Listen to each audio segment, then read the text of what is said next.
7 or 8 movies, and they're always things that came out of my head. So there's this running joke in my house when I go, oh, they offered me this movie today, and then we're at the dinner table, are you going to do it? No, I'm not going to do it. And every day I was like, oh, maybe I might do this one, and I think about it for a few minutes, and then the next morning I'd say, no, I'm not going to do it, because, you know, for some reason there was always this feeling of the movies that I write are inherently me, and I'll do a good job if I do those movies.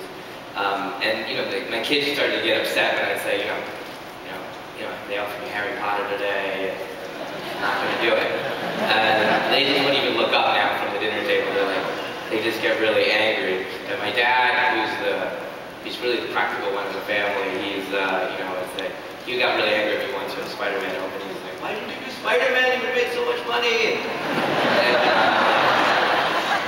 Dad, you know, I wouldn't do a good job. I didn't have anything to say about me. And he's like, where are you going to make so much money? And so this is the running joke. So I didn't even tell them all the movies that would be coming in. But so this is going on. And then meanwhile, at our house, my daughter at that time was 7, and she's watching this show on Nickelodeon, and she's totally into this show. And I kind of see it at the corner of my eye. She's in there watching it and not really paying all that much attention to it. And then my mom comes over to babysit, and then my mom's watching, and she's like, there's Hindu things in here, that's Indian things in it. I'm like, that's great, Mom, we'll be back. And still not really paying all that much attention. And then, you know, there was like, my daughter was asking for an outfit, Katara's outfit for Halloween, and I'm like, what is this? Who is this? And still not paying much attention. Then we went out shopping one day. We were at a bookstore, and they were selling DVD collections there, and she said, oh my gosh, there's the Avatar Last Airbender, can we get the first season? I'm like, okay, we'll get it.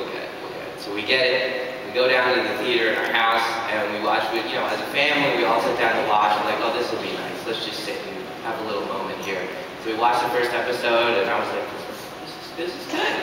And we watched another episode, and literally we don't leave the theater all day long. We haven't eaten, it's been like 5 hours.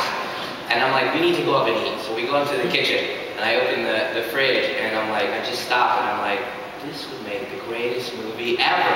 And the whole family like erupts, and they're like, and I'm like, I should go make this movie. And so I called up the chairman of Paramount, and I said, it was Brad Grey, and I said, Brad, can I meet you in New York? I want to talk to you about something. And I'm very secretive. I don't like to tell everybody what I'm doing. And he's like, what is it? I was like, just meet me in New York. So we met in New York, and I was like, dude, you guys have this show called The Last Airbender. I think it's Star Wars, and I'd love to make it for you. And luckily for me, he said yes.